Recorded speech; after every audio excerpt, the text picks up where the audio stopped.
Bonsoir, bonsoir, bonsoir. Ah là là, bonsoir les amis.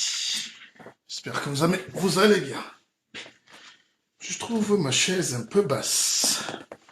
Alors, qui dresse la table? Est-ce que j'ai des garçons? J'ai quand même des... Hein? Donc bonjour, bonjour, bonjour. Est-ce que vous allez bien? Est-ce que vous allez bien? Merci, installez-vous. On va passer une petite seconde de réflexion. Ne vous énervez pas, hein. C'est que la réflexion, c'est pas notre chose, c'est pas notre pain.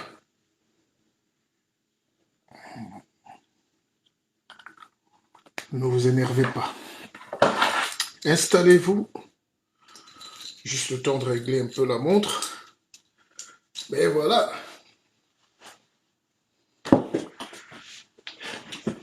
Amenez-moi au bout de la terre. Bonsoir,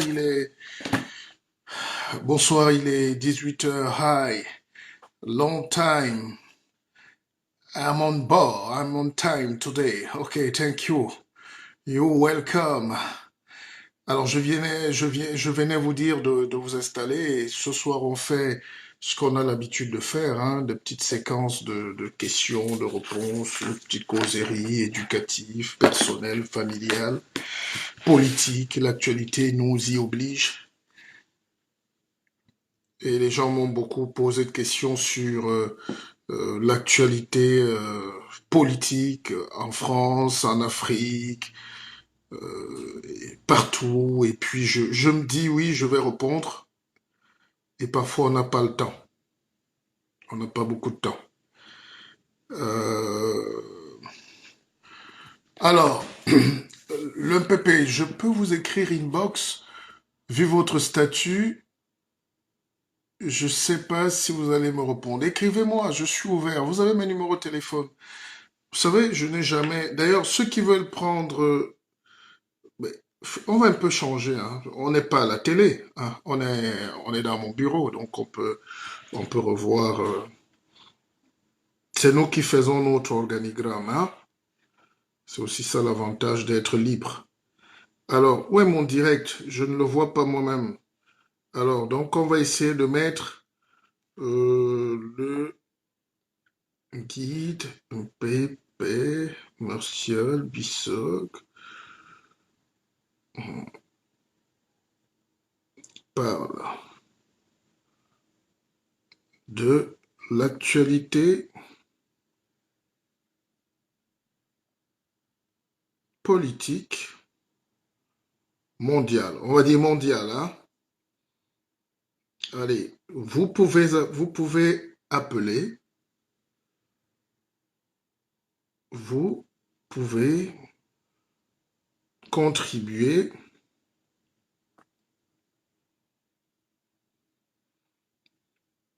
en appelant, bon, au 06 99.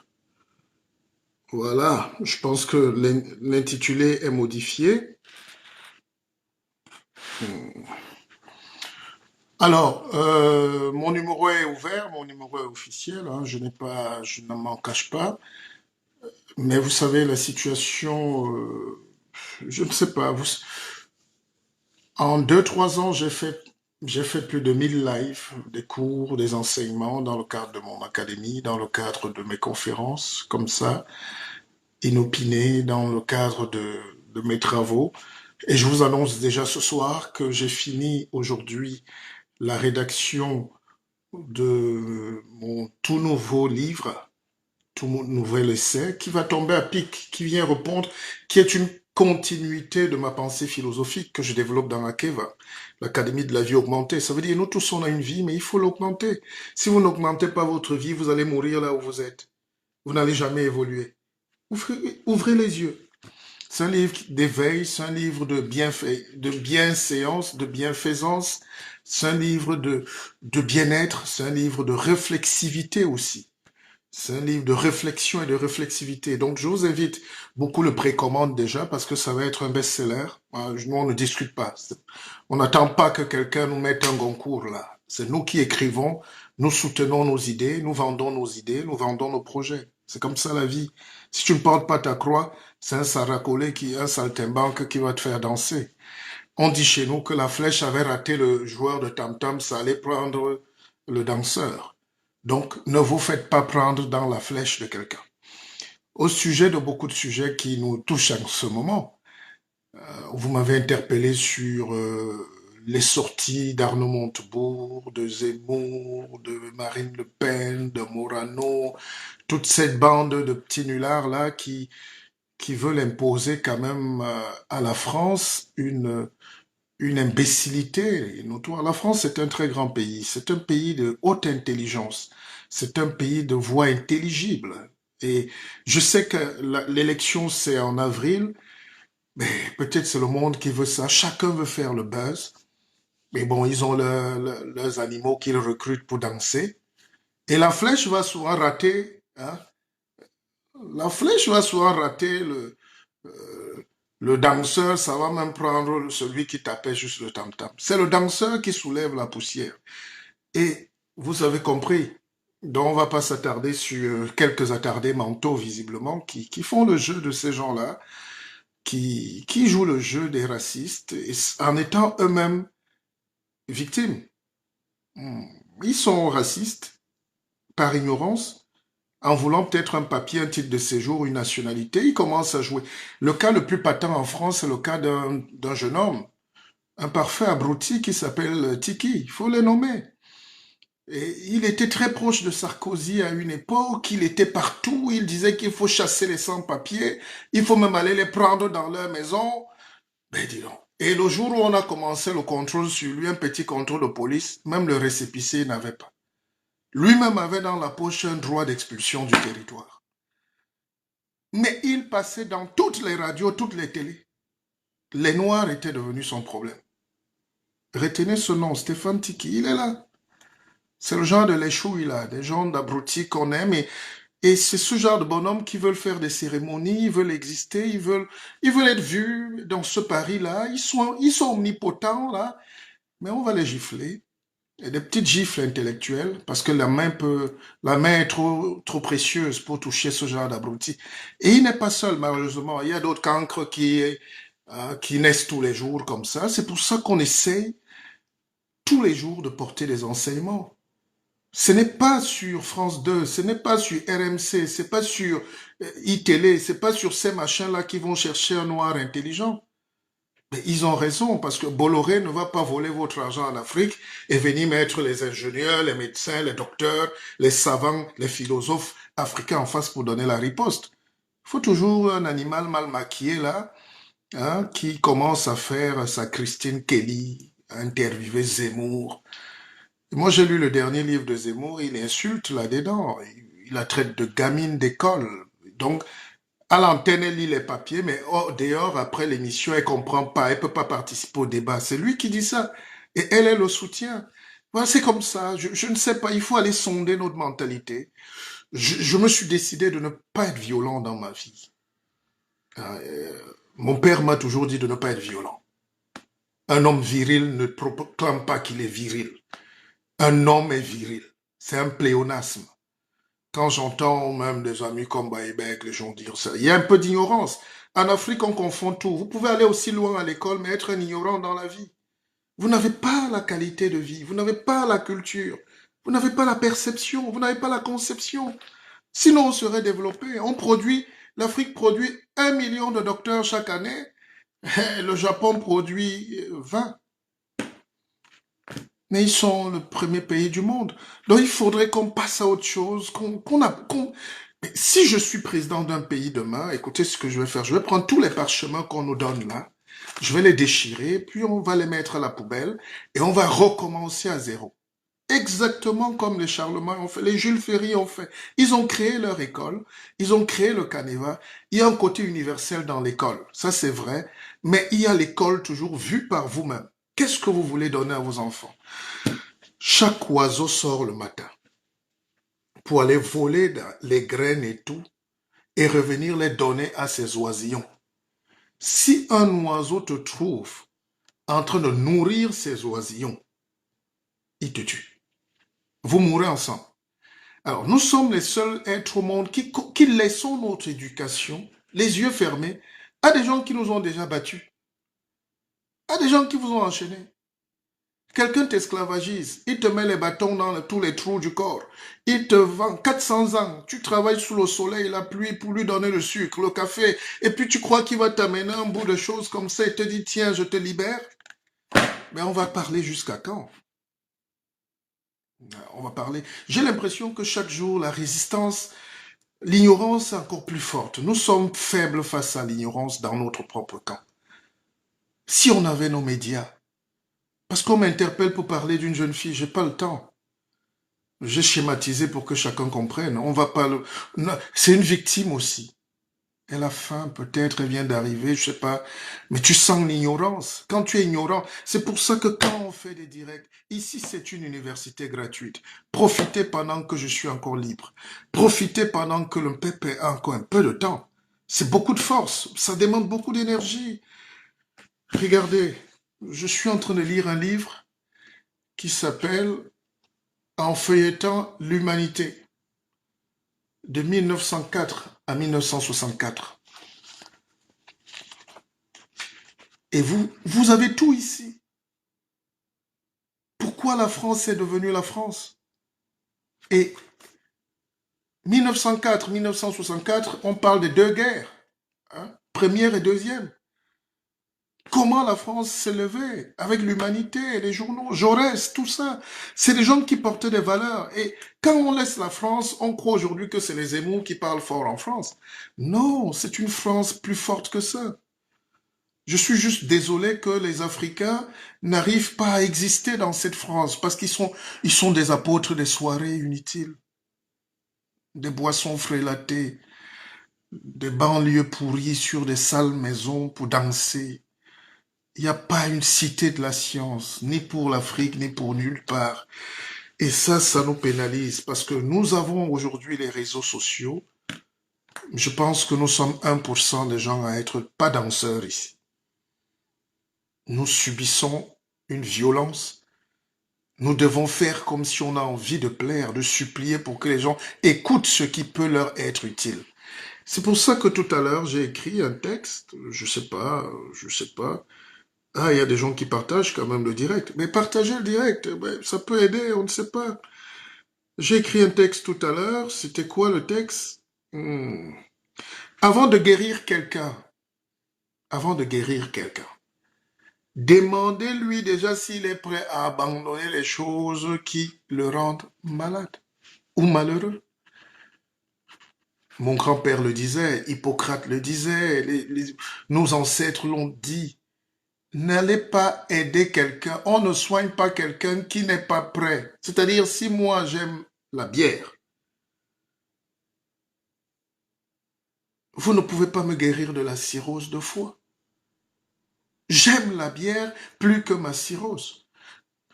Les gens aiment. On te dit tout le temps, oh, tu ne fais plus les directs, tu n'es pas dur. Est-ce qu'on vient sur Facebook être dur? On ne vient pas sur Facebook être nerveux et méchant. Si j'attrape un AVC là, vous allez cotiser. Les gens aiment le dictateur, mais ils veulent le chasser aussi. Mais ils adorent aussi sa photo. En Afrique, on aime tous les dictateurs. Nous les adorons.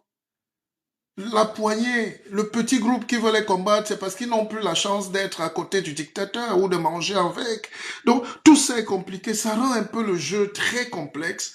Et il y a des sujets sur lesquels j'ai envie de m'exprimer. Mais comme me disait un ami hier et mon conseiller, mon consultant me disait, Pépé, quand le furoncle sort, on ne le perce pas. On attend d'abord.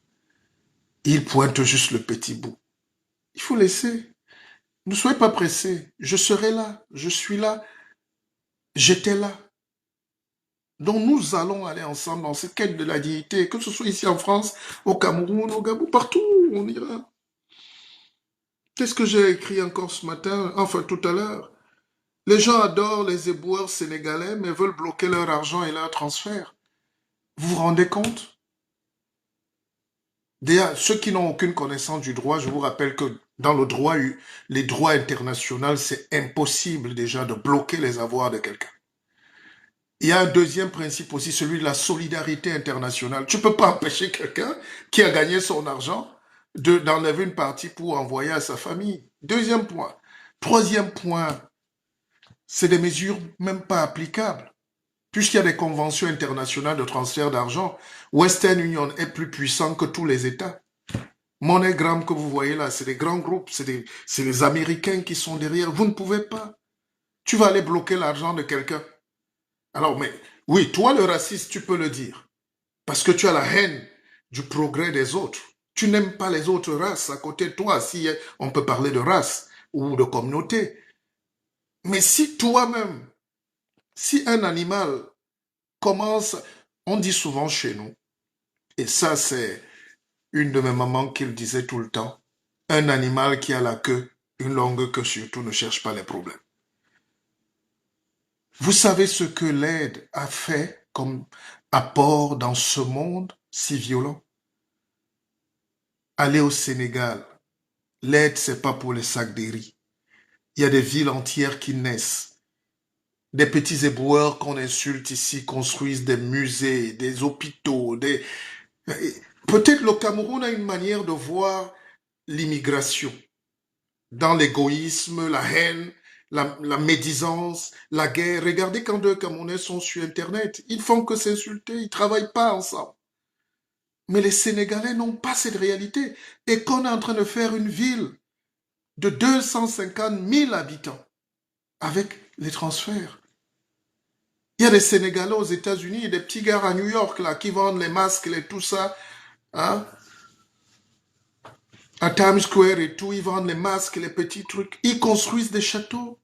Ils construisent des hôpitaux, des universités, des villes entières. Allez au Mali, vous voyez ce que les petits éboueurs maliens font à Bamako.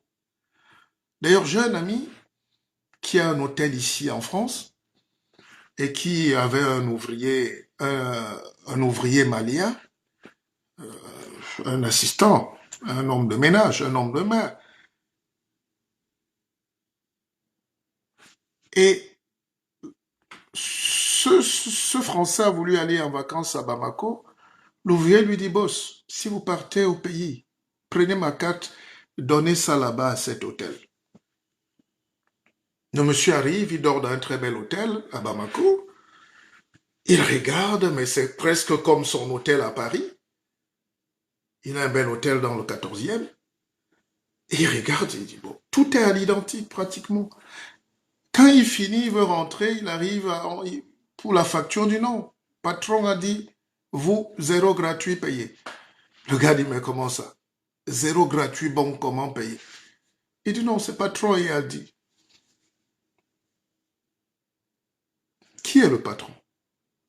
Mais évidemment, c'est l'employé parisien, de mon ami parisien, propriétaire de l'hôtel. Alors, comment un employé, un simple employé, a pu reproduire avec une telle perfection, à quelques détails près, le même hôtel que son patron? C'est parce que ces gens ont la notion du sacrifice, c'est le transfert et d'argent, et d'énergie, et de volonté, et de bon cœur. Mais j'ai constaté dans la communauté, par contre, surtout en Afrique centrale, pour ne pas généraliser, les gens de l'Afrique centrale ont une haine. Ils ont une haine de la vie quand ils ont déjà mangé.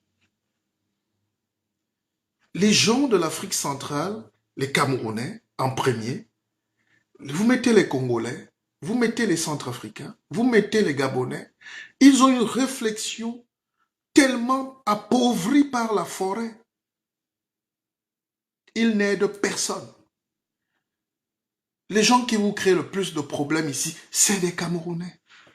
Et ils créent des problèmes à qui? À d'autres Camerounais. Pour ne pas dire à d'autres Africains. Juste pourquoi? Parce que dans la société où il est, il doit être le seul. Dès qu'on t'admet dans un petit studio de radio, tu ne veux plus que quelqu'un passe. Tu oublies qu'avant toi, les gens sont passés, ils ont dit des choses encore plus dures. Et ils sont aujourd'hui au quartier. Moi, j'ai un ami qui s'appelle Gaston Kellman. Tout le monde se rappelle de Gaston Kellman en France. Il a écrit un livre. Il est intelligent, Gaston. Mais à une époque, il s'est dit, il faut qu'il existe. Il a écrit un livre Je suis noir, je mange pas le manioc. Vous imaginez un Chinois dire je suis noir, je suis chinois, je mange pas les nems. Et alors? Et le Front National a récupéré. Tous ces gens qui n'aiment pas voir les Noirs ont récupéré. Comment tu peux donner la chicotte pour qu'on te fouette à chaque fois? Et lui, à l'époque, on lui a dit, viens, on t'encadre. Lui, tu es avec nous. Tu n'es plus comme... Il passait partout, il a même été dans le cabinet d'un ministre.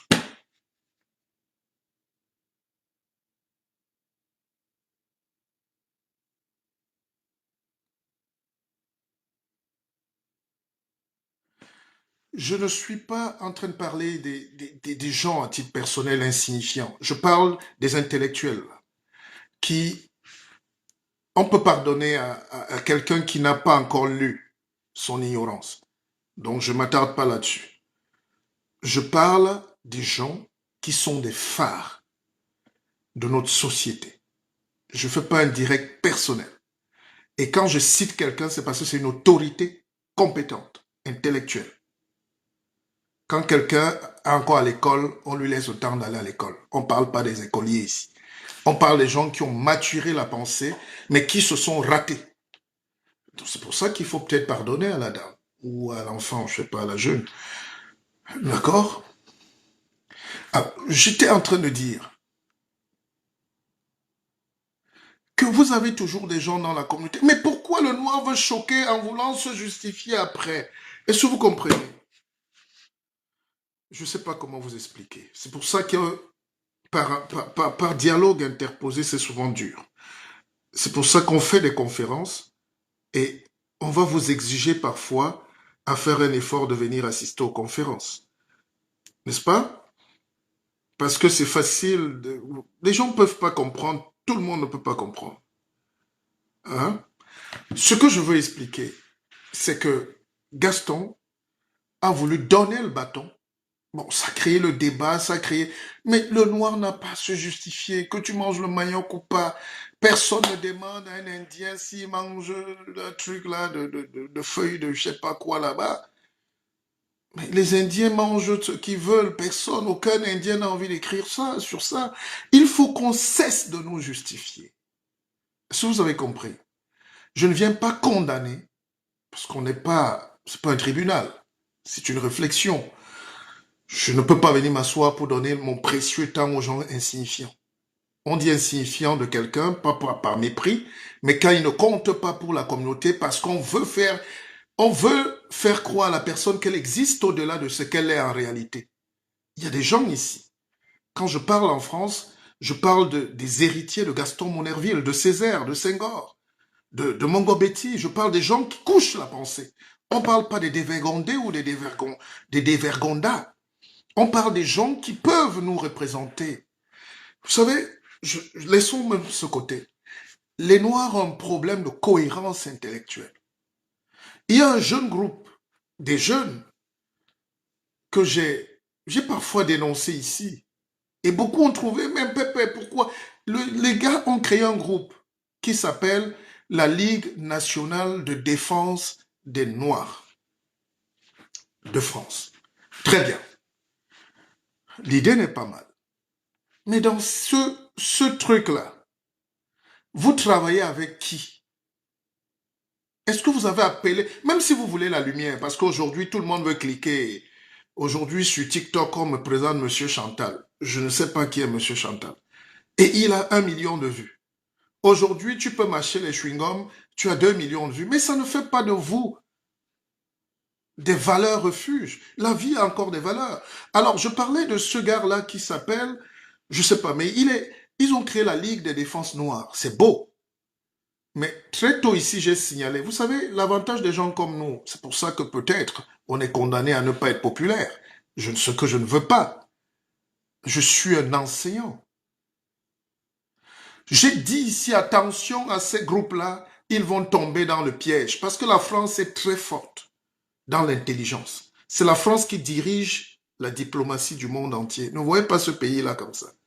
On te pousse à la faute. Et les trois principes, on te lèche, on te lâche et on te lynche.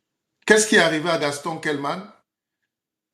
On l'a léché, on l'a lâché Et après, on l'a lynché. Aujourd'hui, il passe dans aucune radio, aucun média.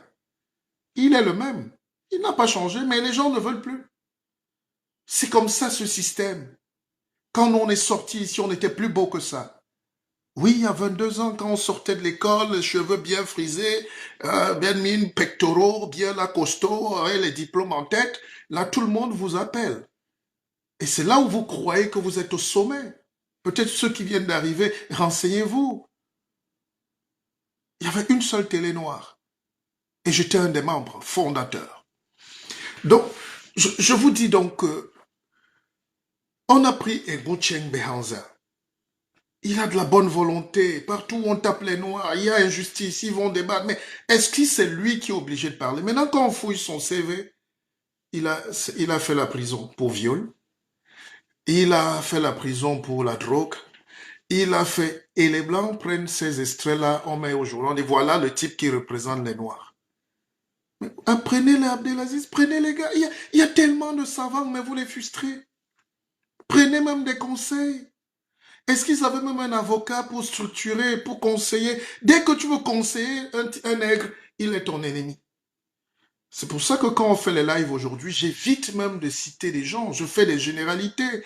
On donne des conseils pour que ça aide tel ou tel. Parce que nous devons être solidaires, partager notre savoir, partager l'expérience, donner. Tous les jours, on voit quelqu'un payer ici. Tous les jours, on voit quelqu'un tomber devant nous.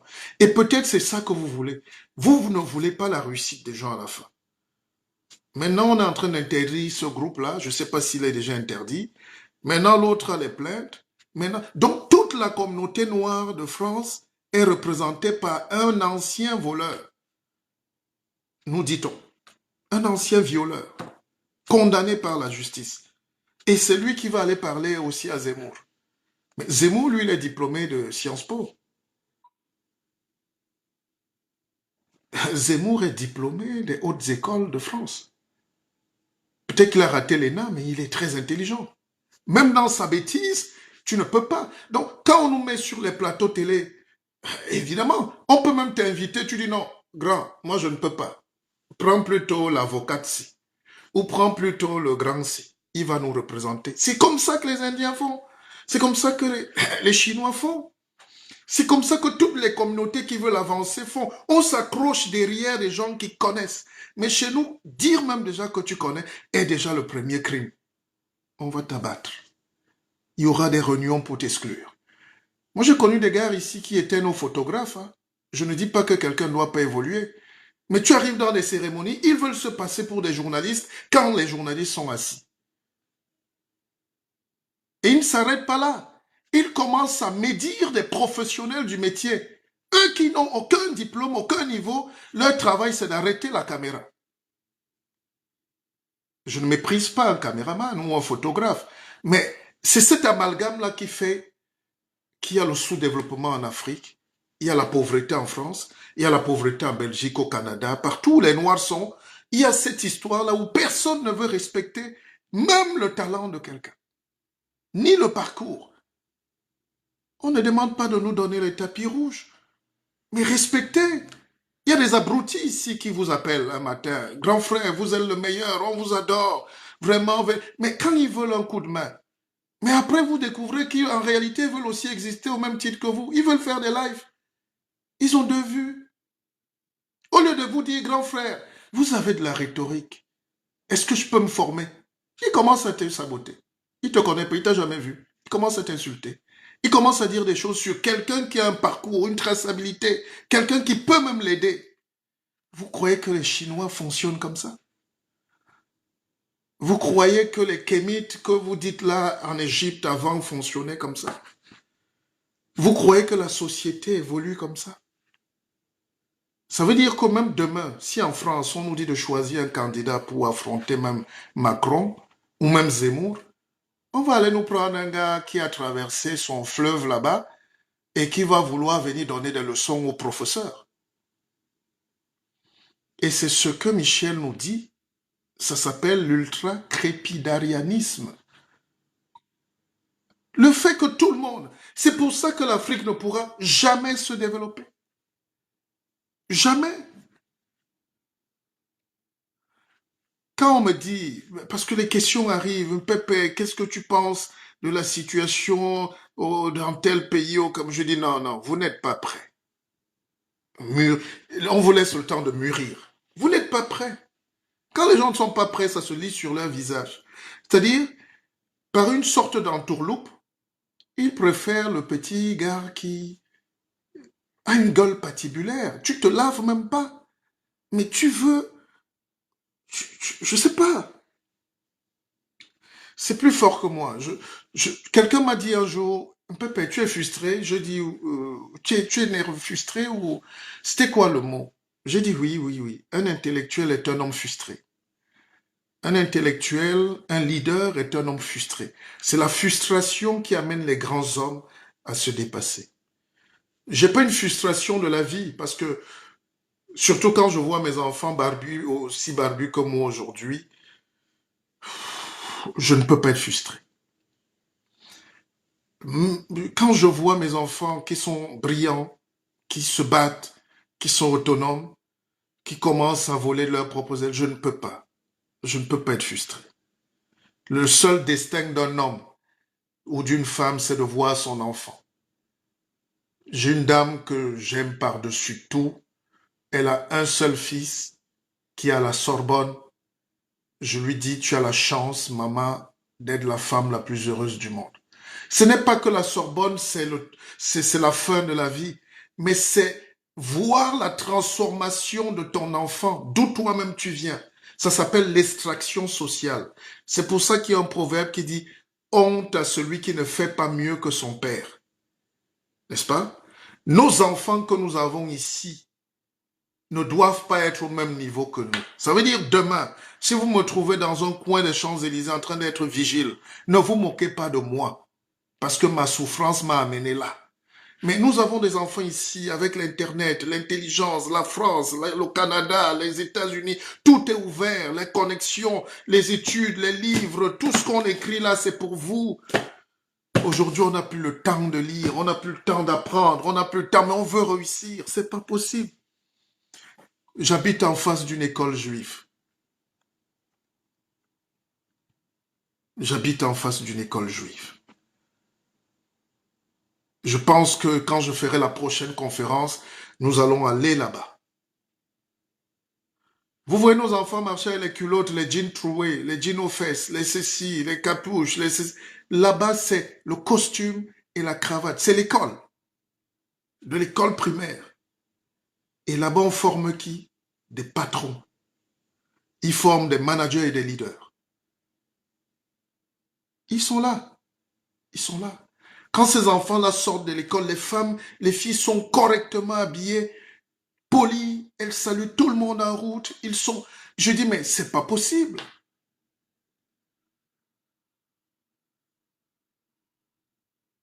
Je dis, donc, et entre-temps, nous, on nous vend la danse, le hip-hop. Nous-mêmes, on a été rappeurs quand on était jeunes. C'est pas condamnable. Je respecte.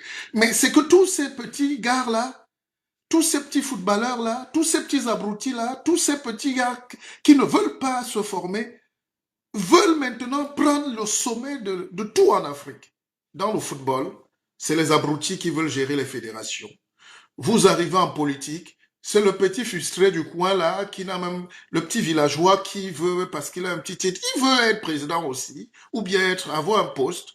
C'est le petit connard du... Enfin, excusez-moi, je retire le mot connard, mais c'est toujours l'homme là qui...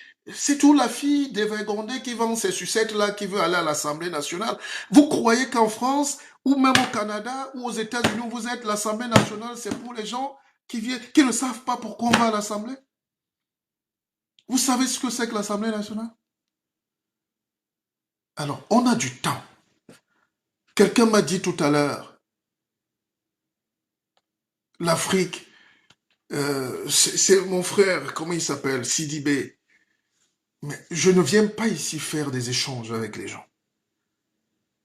Si vous voulez appeler, vous donnez votre point de vue, mais je ne viens pas faire des confrontations.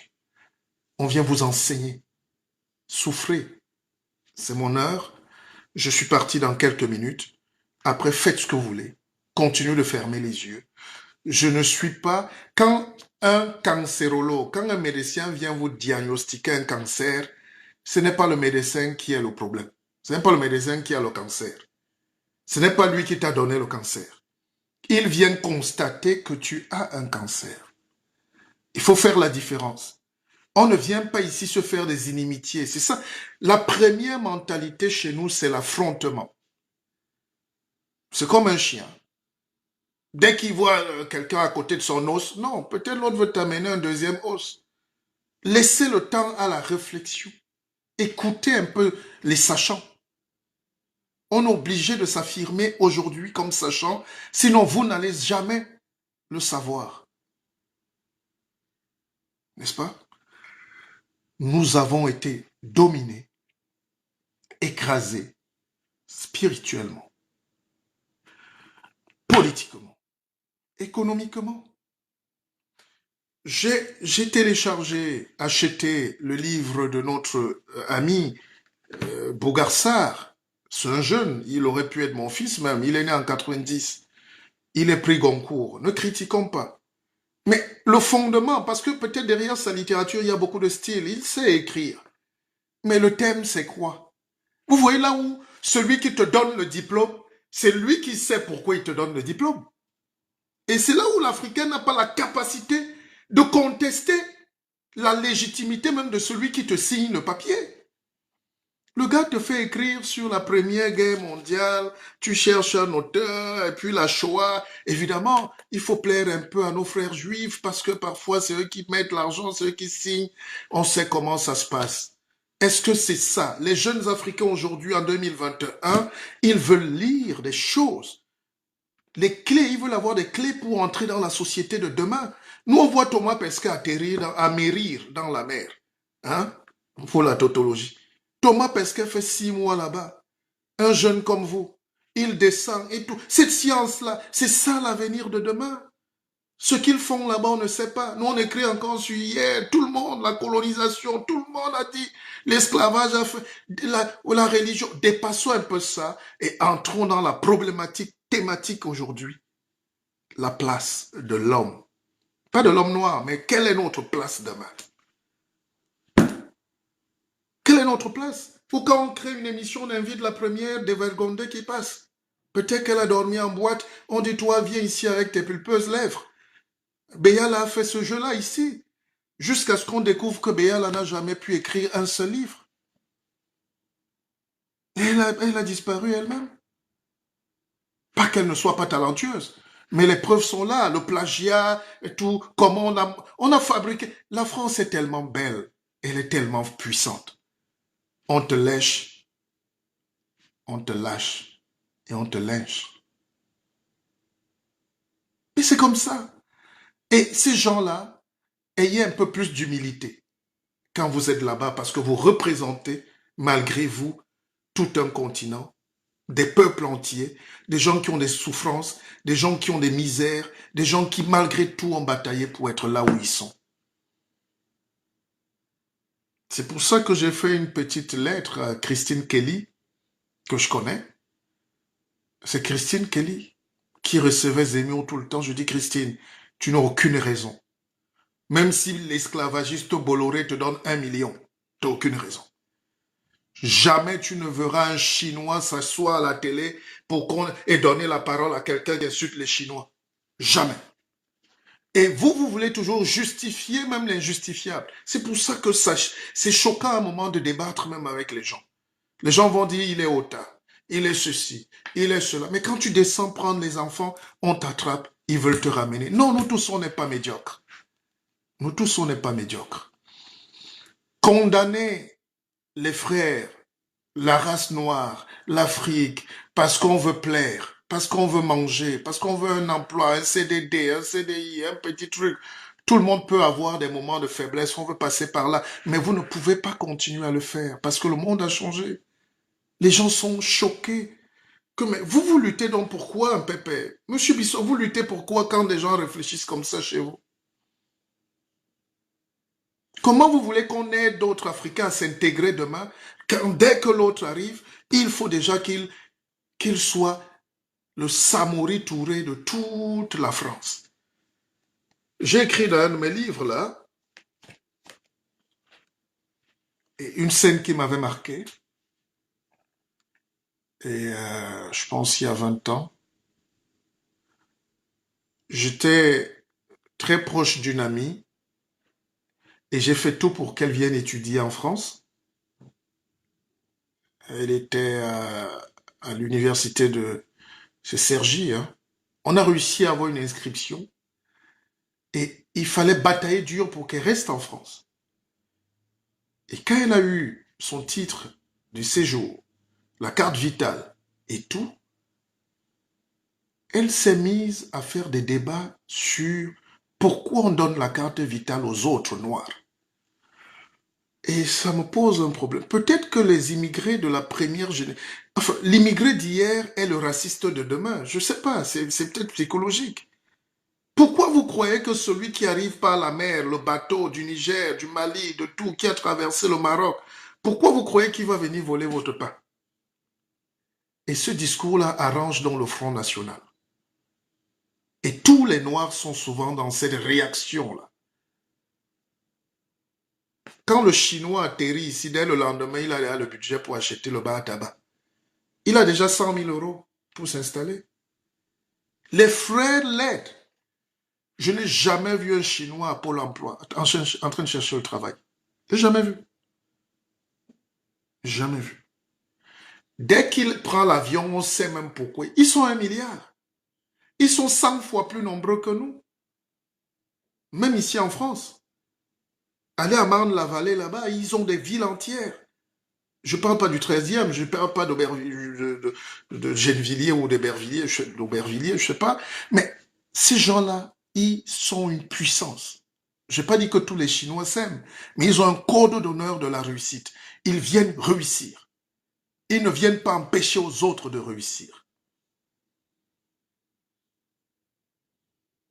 Peut-être demain, je présenterai ma candidature ici en France. Peut-être. Si ça ne va pas au Cameroun, si ça ne va pas en Côte d'Ivoire, si ça va même où en Afrique. Partout où tu regardes en Afrique, il y a une insécurité chronique. Pas qu'on est pauvre. Moi, j'ai jamais vu un Africain avoir faim. J'ai jamais vu. Mais dès qu'un pays veut déjà se stabiliser, on veut faire la pensée, il y a le tribalisme qui entre, parce qu'il y a le communautarisme. Les gens viennent avec le fédéralisme, mais en réalité, c'est le tribalisme. Ils n'ont pas le courage de dire tribalisme, alors que leur visage transpire le tribalisme. Regardez l'Éthiopie. L'Éthiopie était déjà en train de devenir la première puissance économique. En 2 semaines, tous les haineux sont sortis à leur fédéralisme de tuer tout le monde. Et ces gens-là sont dans tous nos pays. Au Cameroun, vous connaissez ces gens. En Côte d'Ivoire, vous les connaissez. Pardon. Au Gabon, vous les connaissez. Au Congo, vous les connaissez. Ils sont sur Facebook. D'autres ont même des bons titres. D'autres même, ils se prennent pour des stars. Mais ils vendent la pauvreté, la misère, la médiocrité. Ils vendent le tribalisme. Derrière un fédéralisme. Derrière des idées même de regroupement des gens. Est-ce qu'aujourd'hui, pour filmer ta chambre, Thomas Pesquet a besoin que tu te retrouves dans ton village ou pas? Vous croyez que les Nations Unies ont la carte magnétique et la carte gémellaire du monde? Voilà l'encyclopédie des minéraux. Regardez là-bas. Il y a toute la carte. Donc on est dans un bureau, on connaît ce que tu as dans ton sol. Tu regroupes les gens dans une communauté ou pas, il suffit que j'arrive, je dise, dès qu'il y a le pétrole là, je crée un petit virus là et tout, on vous dégage. Ça s'est passé en Sierra Leone, avec Ecofin. Mais les gens n'ont pas de culture. La politique, c'est pour les ignorants en Afrique et pour les cancres. En Europe, c'est pour les populistes, les psychopathes. Mais ils sont bloqués par un peu de bienveillance. C'est pour ça qu'il faut former le peuple. Vous mettez Zemmour au Cameroun, il gagne l'élection présidentielle parce qu'il vous vend le communautarisme. Et Zemmour vend la même chose que certains abrutis là-bas. Le village. Dès que tu excites quelqu'un, le nègre sur le village, il commence à trembler. Il commence à sortir le couteau. Mais c'est comme ça. Que ça vous plaise ou pas, c'est comme ça. Et il faut combattre ces gens-là à la racine parce que l'Afrique va disparaître demain. Vous pouvez travailler comme en Éthiopie. En 85, on a fait le We Are the World, la famine voulait tuer ces gars. Et puis on a libéralisé l'économie, on a fait venir les investisseurs. Ils ont commencé encore les problèmes. L'héritier est quitté, là-bas est quitté, ceci est quitté, les Asmara, les ceci. Maintenant, toutes les tribus sont en train de se poignarder. Et l'Éthiopie va disparaître. On peut regrouper les gens dans la communauté, dans leur village, tout ce que vous voulez. Ça ne va qu'attiser les haines, les passions et les tensions. Mais nous, qui devons même faire des conférences là-dessus, nous qui devons sensibiliser les gens, qui peut nous recevoir au Cameroun? Qui va nous recevoir au Congo? Qui va nous écouter même au Sénégal? C'est cette fragilité mentale, c'est sur cette fragilité psychologique que les autres nous tapent avec l'informatique seulement. Pour détruire un pays, il faut juste maîtriser l'informatique. 3 domaines. L'informatique, c'est pour protéger les données et les voler dans le cloud. L'informatique, c'est pour paralyser tous vos systèmes de défense et de tout. L'informatique, c'est pour neutraliser toute la capacité de communication. Un pays comme Israël n'a pas besoin de se déplacer pour rayer un pays comme le Cameroun de la carte. Juste avec l'informatique. On déprogramme tous les systèmes, que tu sois de ton village ou pas. On paralyse même l'électricité dans ta maison. On crée un noir et on vient casser. Pour paralyser un pays, on n'a même pas besoin de se déplacer aujourd'hui. Tu verrouilles juste le système de la banque, la crypto. Tu crées l'inflation et tu fais prêter par le FMI. Au lieu qu'on travaille, qu'on forme nos enfants à protéger leurs diamants, leur or, à protéger, à entrer dans la monnaie comme le Nigeria l'a fait. Le e-Naira, c'est la première économie d'Afrique. Et ils sont déjà dans le crypto, dans la crypto-monnaie, parce que c'est là le monde de demain. Le porte-monnaie, l'argent, ça sera dans vous-même, votre empreinte. Et au lieu qu'on réfléchisse à ça, les gens nous ramènent des sujets villageois. Et comme la majorité des gens, ils aiment se regarder en tant que villageois. C'est pas une insulte, hein? Je n'insulte pas mes parents du village. J'insulte le comportement de celui qui arrive en ville et il fait semblant d'être un homme moderne alors qu'il n'est rien d'autre qu'un homme du village. Parce que le villageois, lui, ne réclame rien. Il n'a pas de problème. Il est dans son village. Mais c'est vous qui venez là, vous venez bousculer le monde moderne avec vos vieilles idées du village. Et ça, il faut arrêter ça tout de suite. Et c'est ça la maladie de l'Afrique.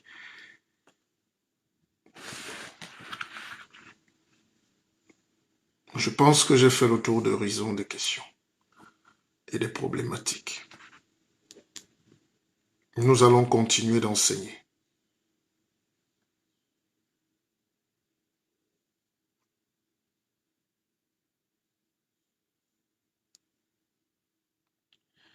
Nous allons continuer de nous battre. Nous allons continuer de vous dire de sourire à la vie. Et c'est ça qui nous rend un peu plus forts. Si c'était facile, on abandonnerait. Moi, j'ai pas deux visages. Je ne suis pas un prêtre, non. Je suis pas un faux profit. Je fais pas ce genre. Un roi, un seigneur ne fait pas ça. Je vous parle avec la franchise dans les yeux et je n'ai pas deux langages. Faites des efforts partout où vous êtes, chers frères et sœurs, de ne pas mourir plus bête qu'hier. La vie sera violente. Quand tu es pauvre, c'est comme si Dieu t'a puni 2 fois. Pauvre dans la tête. Le Mpépé peut marcher comme ça, même sans 1 euro dans la poche, mais il est l'homme le plus libre du monde. Parce qu'il y a toujours un de mes étudiants. Il y a toujours quelqu'un à qui j'ai donné un pain. Il y a toujours quelqu'un qui vient. Il y a toujours quelqu'un qui vient.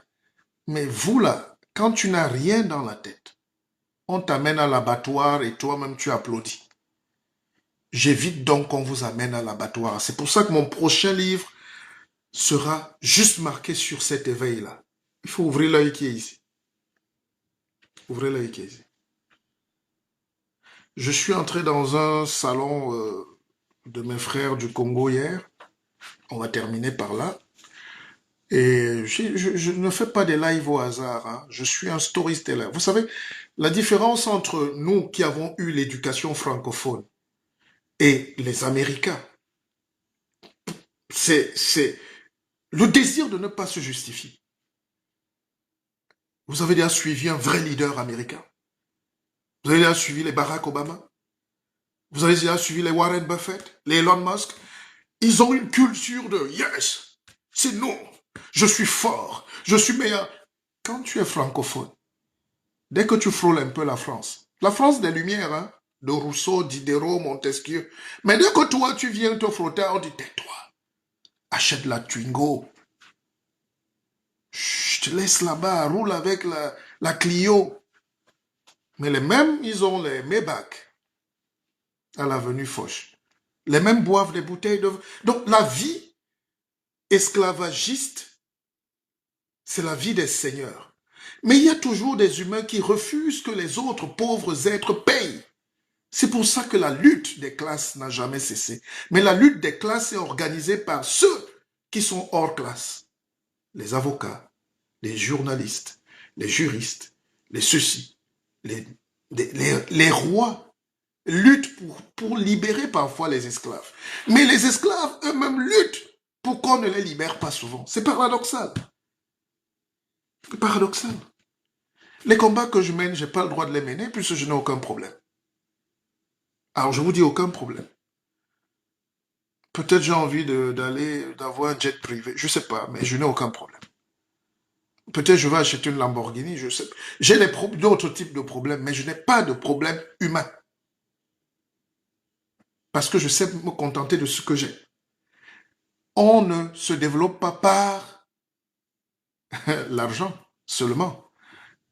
On se développe par la culture. Sinon, on assistera à la reproduction des classes sociales. C'est ce que Bourdieu appelait l'habitus. Vous regardez comment ça se passe actuellement au Cameroun. N'est-ce pas? Tous les vieux là sont accrochés. Et même en s'accrochant, ils piétinent leurs propres petits-fils. Donc leurs fils sont déjà en retraite. Mais leurs petits-fils sont déjà dans la préfectorale ou dans le système. Et c'est ça qu'on appelle l'habitus. Regardez en Côte d'Ivoire. Tous les vieux là, ils vont avoir 90 ans de Bédier à Gbagbo à Ouattara, mais personne ne laisse. Ils implémentent un système où une caste arrive, ils bloquent encore. Le petit Ivoirien qui est ici en bas n'a aucune chance. C'est pareil au Congo. C'est pareil au Sénégal, au Mali. Centrafrique, alors ce n'est pas des pays. Parce que la culture n'est pas assez entrée dans ces pays. Et tant que c'est bloqué, nous n'aurons pas le développement. Parce que le développement, c'est aussi des idées nouvelles, de gens qui créent, des gens qui sortent de nulle part, des gens qui enrichissent la vie politique, culturelle, économique. Des gens qui osent. Et dans nos pays, on n'ose pas. Tous les jours, vous regardez la télé en Côte d'Ivoire, c'est qui encore fait le buzz? DJ Poutoukou a fait quoi encore? DJ Tchachacha a fait quoi? DJ, toutes les télés. Vous ne voyez pas un moment où on laisse les intelligences parler. C'est un pays que j'adore. Et quand je parle de ce pays, j'ai mal parce que je regarde tout ce qui se passe. Et si vous laissez ces gens-là, même les hommes politiques, au sommet, vous écoutez leur discours, la guerre civile est à côté. C'est comme si chaque fois qu'un leader africain parle, il dit à son peuple, aiguisez les machettes, de manière subliminale. Dans le discours, c'est apprêter les machettes. Si on lâche là, la guerre commence. Et c'est ça qui crée l'insécurité et la pauvreté. Vous me donnerez raison. Chaque fois que je tire la sonnette d'alarme ici, il se passe quelque chose. Je prends le cas de notre jeune docteur. Il y a un docteur au Cameroun qu'on appelle Fridolin K. Il avait 10 000 vues. Un villageois, hein, qui ne savait même pas se connecter il y a 6 mois. Vous avez amené le type à venir s'humilier. Aujourd'hui, il est malade, il a un œil qu'il risque de perdre. Maintenant, il fait les directs, il n'y a plus de vues. Et les mêmes qui cliquaient, likaient, vas-y, grand prof. Personne n'existe dans le virtuel. Alors, on a beau donner des conseils à ce jeune. Tu es un jeune, tu es en train d'enseigner, tu es un philosophe en plus. Les idées de philosophe, ça doit cogner, mais tu as ton amphi. Même si tu viens là, tu ne vas pas insulter les gens, l'État. Il y a une manière d'aborder les sujets. Parce que les vrais hommes politiques ne peuvent pas insulter un autre homme politique. Vous ne verrez jamais. Parce que les mêmes gens qui viennent sur nos directs là nous encouragent. Moi, je suis un homme politique, vous ne pouvez pas me manipuler. J'ai appris la science de vous manipuler, vous. C'est pas vous qui pouvez me manipuler. N'est-ce pas? C'est pour ça que beaucoup, quand je suis en direct, ils fuient parce qu'ils n'ont pas la chance, ils n'ont pas la capacité de me manipuler. Quand tu tires la sonnette d'alarme, on dit, ah, laisse ça, tu es jaloux, laisse ça. Mais quand l'œil commence à se fermer, les souffrances humaines et individuelles sont lourdes en Afrique. Moi, j'ai eu très mal pour ce cas. D'autres cas encore. C'est pour vous dire, quand on donne des conseils, c'est pas parce que nous n'aimons pas, c'est parce que nous ne voulons pas justement voir comment la foule nous amène à l'abattoir. Et ce qu'est là, les gens lui ont dit, le pépé t'a parlé. Je lui ai fait envoyer des messages. Ne suis pas les 10 000 vues là, c'est rien. Nous, on a fait plus. J'ai des directs qui ont 150 000 vues ici sur YouTube. Parce qu'à un moment, il fallait dire des choses. À un moment, je dis bien. Mais après, il faut être calme. Il faut être réservé. Laissons la pensée grandir. Laissons ceux qui doivent faire ces combats-là les porter. Nous, on asticote. On nettoie le cerveau. On lubrifie la pensée. Voilà. C'est ce que j'avais à vous dire. J'aime l'Afrique. J'aime la France. Ne me posez pas la question. Parce que si la France quitte l'Afrique, tenez. Bon, si la France, hein, si la France, le Canada ou je sais pas quoi, je suis pas un agent, mais je vous dis simplement que si la France ou si ces pays-là quittent, on peut pas vivre. On s'enferme dans quelque chose de fou en Afrique. On fera un autre débat là-dessus. Regardez bien ce que je voulais vous montrer.